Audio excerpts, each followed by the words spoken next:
I consistently heard that, I might not be able to make it and that I should change courses or change career paths.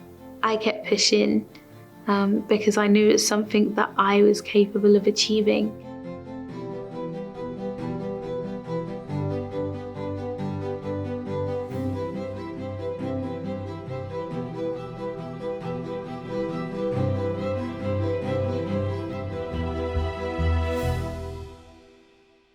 My name is Jessikah. I am 24. I was born and raised in Lewisham, South London. I see nothingness. So no colour, no shadows, no shapes, no light or dark. The whole concept of lightness and darkness confuses me because all I see is a nothingness. A lot of people ask me, since you're blind, do you just see black? And my answer to that is always, firstly, I don't know what black is because I've never seen it before. For all I know, I could be seeing what you guys call yellow. I enjoyed my childhood. My parents were very strict on me, just as they were with their other children.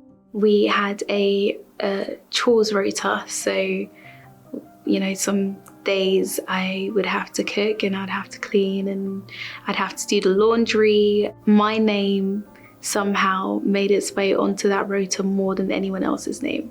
And at the time I thought it was quite cruel, but I think it was my parents just wanting to ensure that they knew that I was capable of doing things, that I was capable of cooking for myself and taking care of myself, cleaning after myself. I used to think that my mum and my dad could see what I was thinking. And so every time they used to ask me to do something, I would try not to huff and puff, or if I was going to be annoyed, I'd wait to get out of the room. Going through school for me I was quite fortunate never to have experienced any form of bullying. I had loads of friends and it was a great experience for me. So I went to school in Oxted in Surrey. There was a group of staff who would work tirelessly to ensure that all classroom materials are produced in an accessible format so that I could access lessons just as well as everyone else can. I used to love singing as a hobby when I was younger. So at one point I wanted to be a musician.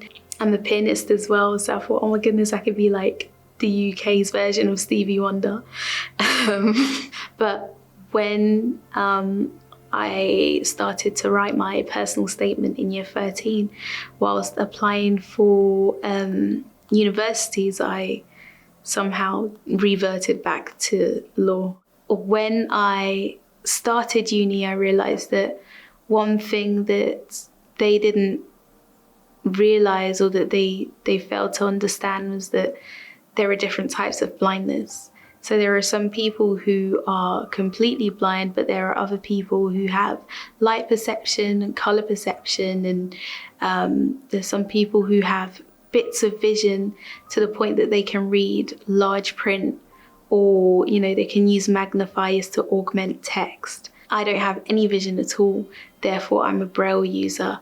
Less than 10% of blind people today in the UK can actually read braille.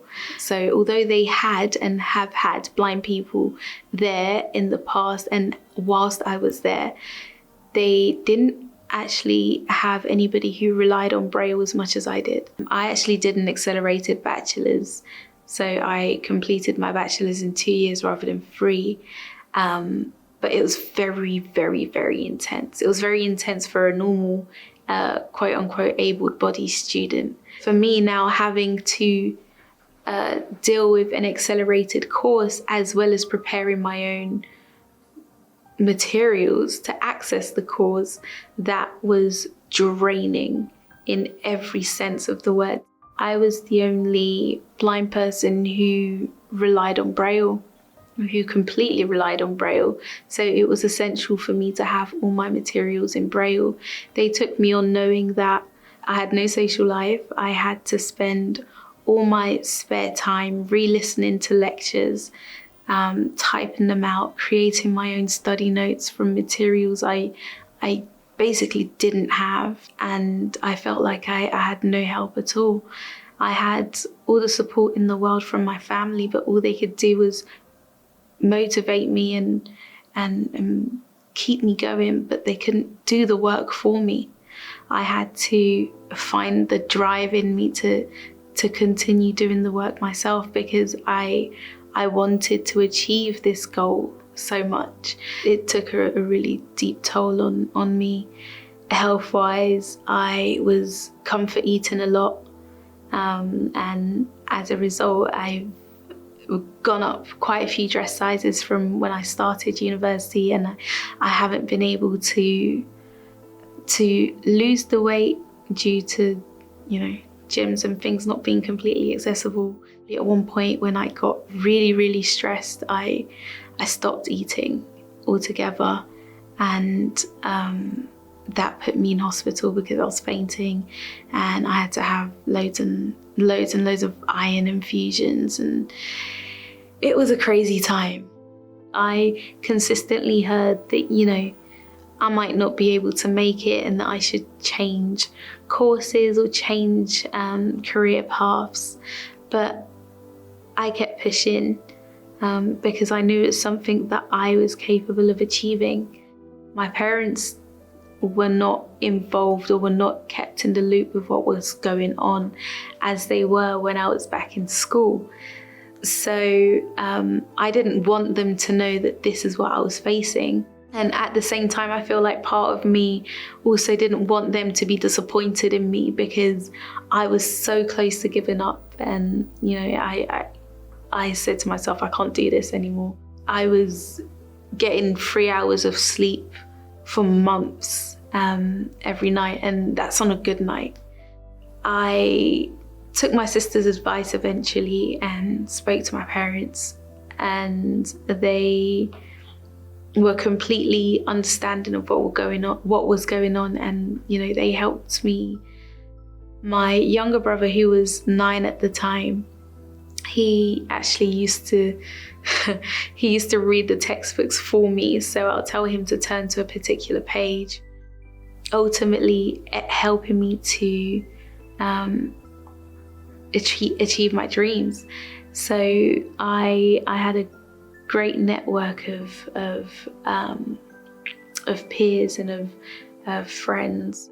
For those people, I'm really, really appreciative, and I highly acknowledge the fact that I most likely wouldn't be where I am today if it wasn't for the part that everybody played. When I found out that I had passed the bar, it was a surreal moment. My family were happy.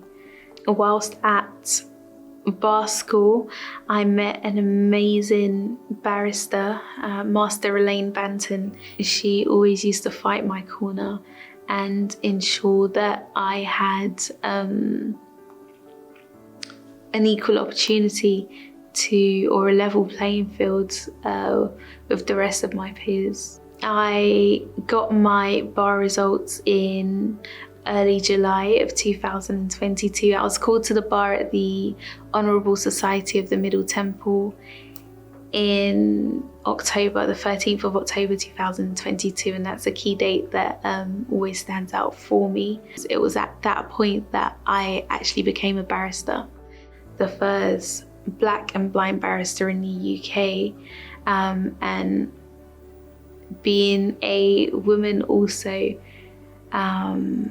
means that I have, as the media put it, smashed a triple glazed glass ceiling. So I hope that my journey has been able to impact in a small way people who fit into those 3 categories, and help them to realize that whatever they're going through, where there's a will, there's a way, basically.